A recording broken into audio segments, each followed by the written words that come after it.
Welcome back to the Shipyard. Today, we are finally looking at the USS Enterprise E. Yeah, don't ask me why it took so long to record a video on this. I think it's really because I think I started the Shipyard just after this came out. And so I probably talked about it so much on like State of the Federation and then Warp Core Breach, and it just was so meta that it got put to the end of the list, and I said, once a whole bunch more stuff comes out, I'll look back at it. And yeah, so here we are in the last 20 or so ships and taking a look at it finally. So it's 5155, cost you 32 points. And for once, I'm actually okay with the cost because the named ability here is really good. You may fire a torpedo at an enemy ship without needing a target lock. If you do so, place an aux power token beside your ship. Well, let's push the aux power discussion down the road for a minute. Being able to fire a torpedo at an enemy ship without needing a target lock didn't used to be all that good. Right? It was like, oh, okay, fine. I could run chronotons on it. I guess I could run quantum torpedoes. I really don't want to. But now, with the starter set photon torpedoes, the new ones with time tokens that fire primary weapon dice, you can actually get somewhere. You know, you could also put Ferengi photon torpedoes here that'll fire primary weapon dice and cost 2 points. You get some options.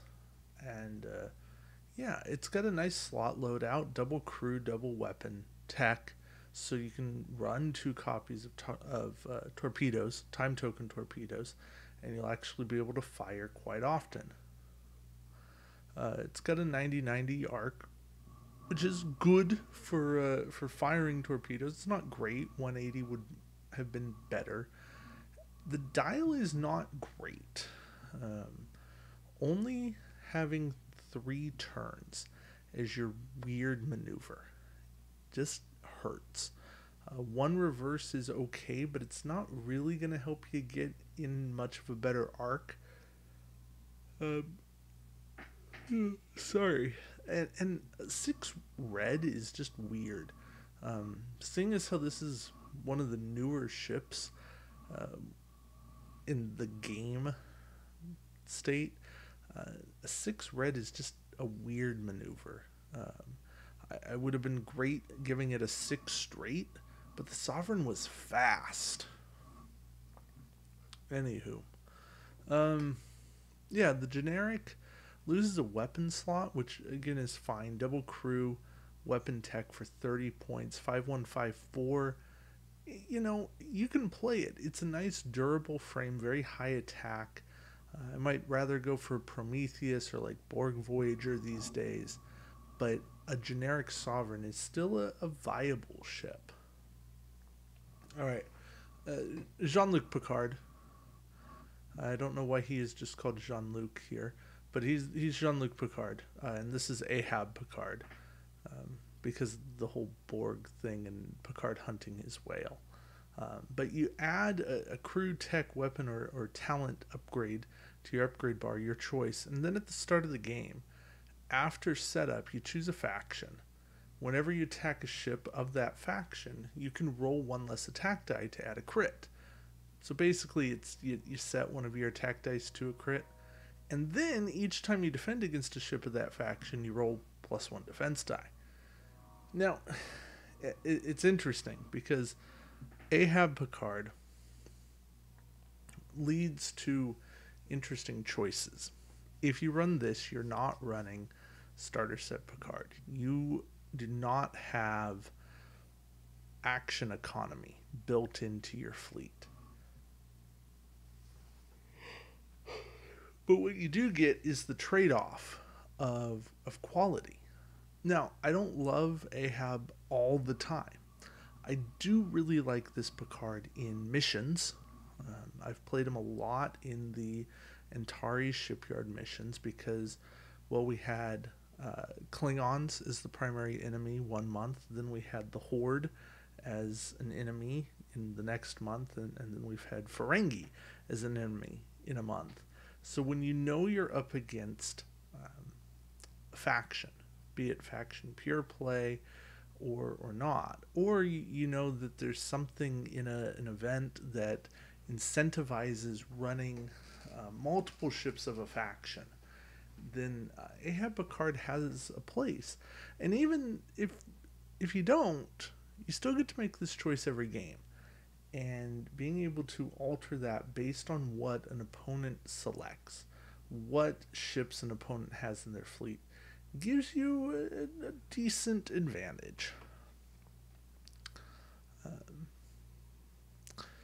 Yeah, Matthew Dougherty.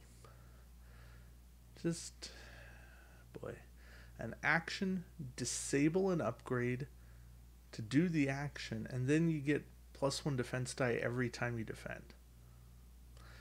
Yeah, I'm going to pass on a double action for probably no benefit, since your opponent's just going to shoot somebody else.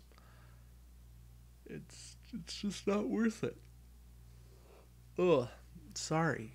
And then as an admiral, he does the exact same thing.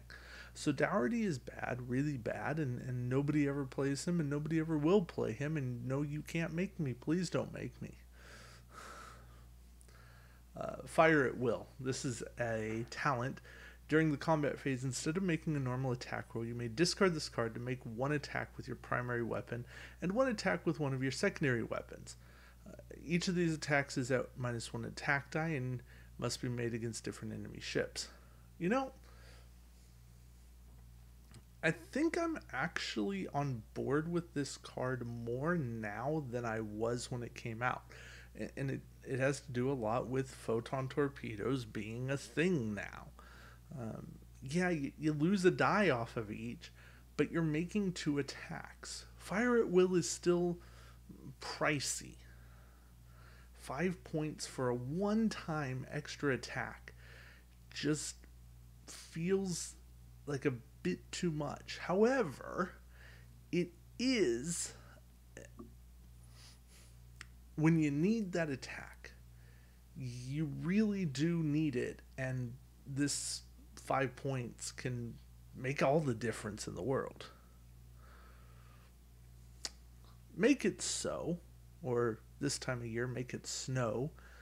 When performing an action or an attack that requires you to disable one of your upgrades, you may discard this card instead of disabling the upgrade. Okay. That would be fine if Make It So didn't cost 5 points.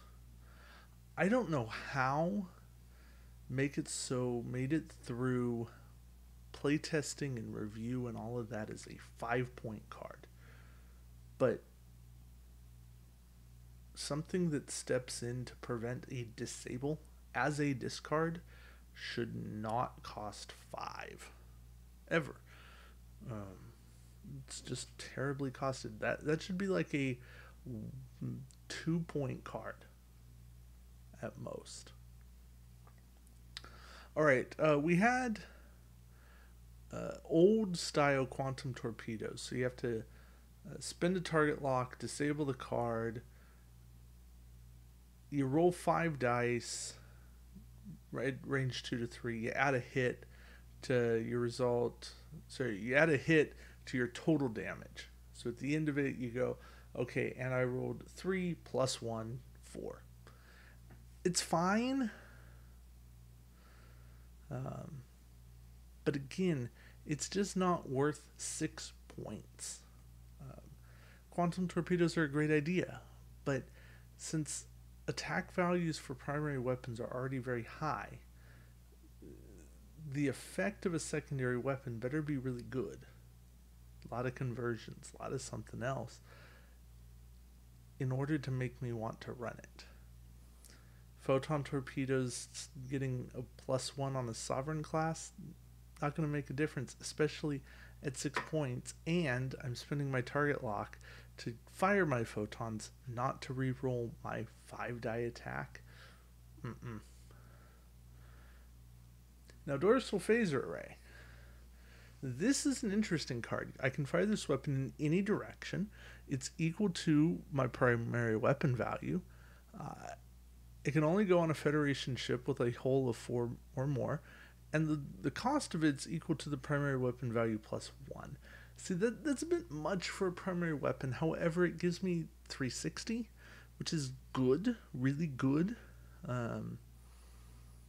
Yeah. It's that interesting trade-off. And I'm okay with it.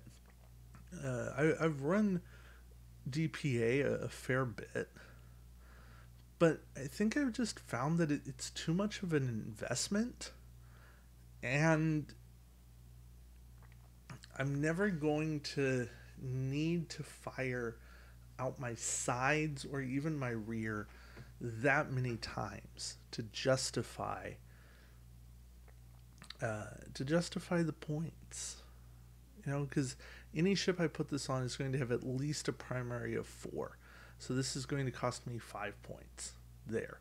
Could cost me 6. Might cost me 7. It's just not there. Advanced Shields. This is a card that I still bash my head in and go, what are they thinking? If you still have active shields, place 1 additional shield token beside your ship. If you take damage this round, remove this shield token first. If you do not take damage this round, discard the extra shield token during the end phase. It's an evade action. It cancels 1 damage. Except it's worse because you have to have some shields, but not all your shields. And if you lose all your shields, then you can't do this action. And it doesn't give you any bonus shields to start. And once you've lost all your shields, now this card is totally useless, and it'll cost you 5 points. If they had left out the last part about discarding the shield if you don't take damage, if you got to actually, say, repair your shields if you didn't take damage, that would be a somewhat worthwhile card. It would still be overpriced, but it would actually let this card be worthwhile. As it is, do not ever run advanced shields. It's worse than taking the evade action because you're paying a 5-point premium, except, oh wait, every single Federation ship has evade on it. At least I'm almost certain of that. And any ship that doesn't have evade on it is now going to cost 6 points on this, and you should still never run it because there's a reason those ships didn't have evade. Alright, crew. As you can see, there's a fair bit of crew. Well, there's 5. Since I'm at the bottom, we'll start with Deanna. Action. Discard this card, target a friendly ship, range 1 to 2, disable the captain, or 1 crew upgrade on the target ship. Place battle station token beside your ship. If the target ship's cloaked, flip its cloak token over to its red side. Now, all of this is and. You get to do the first thing, and then the next thing, and then the final thing. So you get to disable the captain or a crew. Then you get to place a battle station token. And then, if they're cloaked, you get to flip their cloak into red.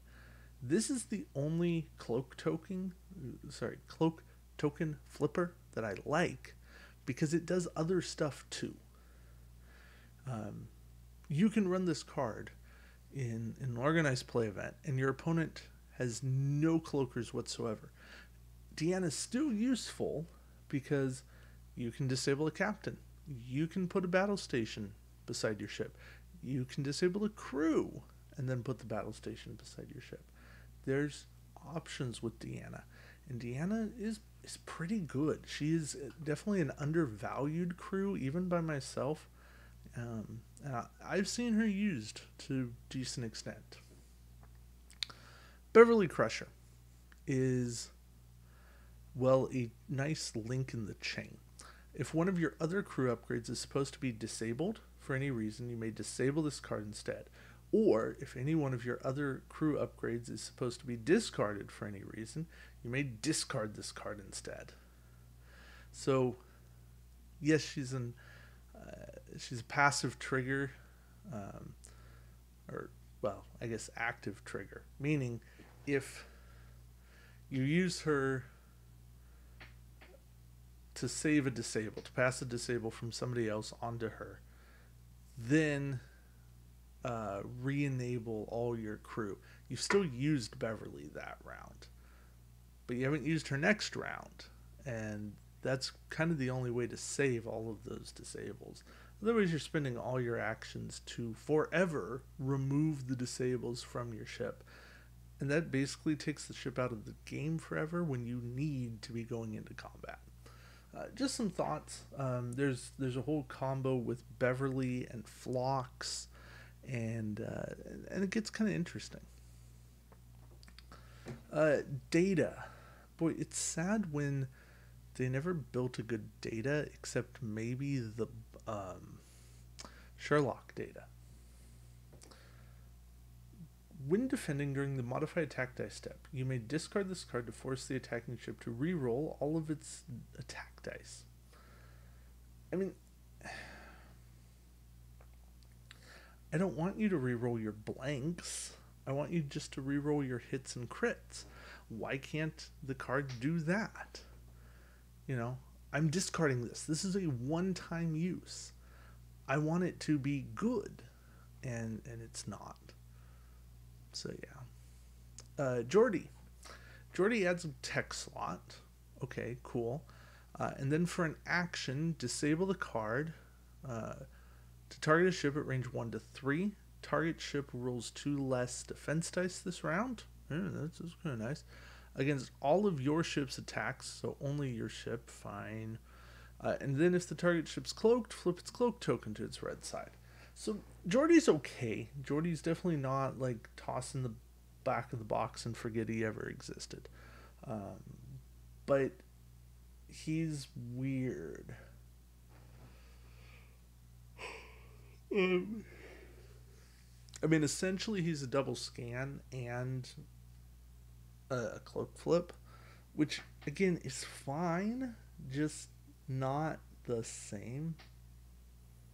I don't know. There's something about Jordy that says I could work with that. The problem is you're spending your action to do this, and now you're the only ship that benefits from Jordy. When what I really want to do is pass that 2 less defense dice off to somebody else, so that somebody else can attack hard and really make it hurt. All right, and the last crew is number 1, William T. Riker. Add a crew upgrade slot to your upgrade bar. I mean, always nice when something replaces itself. After you move, you may disable this card to perform the action on one of your crew, tech, or talent upgrades of your or your captain's action as a free action. So there's definitely things to play around with. And I like Riker a whole lot more in mission play than I ever did and still ever do in organized play. I think that there's a ton more that can be done with E. Riker. Just because he lets you double up on things that normally don't get doubled up. Doing a captain's action as a free action is a huge change. That opens up all kinds of crazy builds. At one point I had a list of captain actions, and I cannot find that list right now, but there's some interesting ones, up to and including Worf giving a friendly ship an attack and Decker doing damage directly to an opponent. So there's something going on here, The problem is this Riker competes in the William T. Riker slot along with Grigori Riker, or sorry, Hood Riker. Wow, where'd that come from? That is me saying it's time to go to bed. Yeah. Anywho,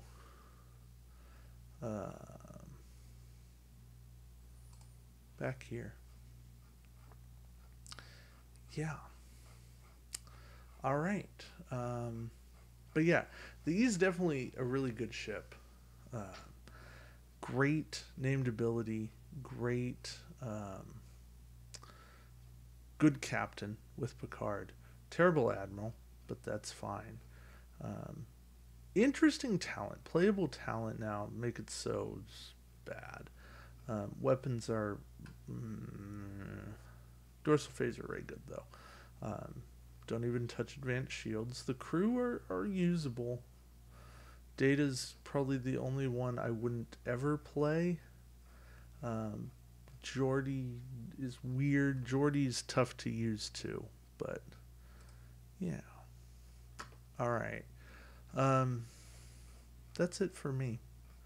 I'm sorry for the weird here. Sorry for um, anything that has not made sense. If that's the case, I will clarify in comments. But yeah, um, I will I will talk to you guys later. And I really figured that some video coming out was better than no video. Hopefully that is correct. All right. Until next time, we'll see you around the shipyard. Take care, guys.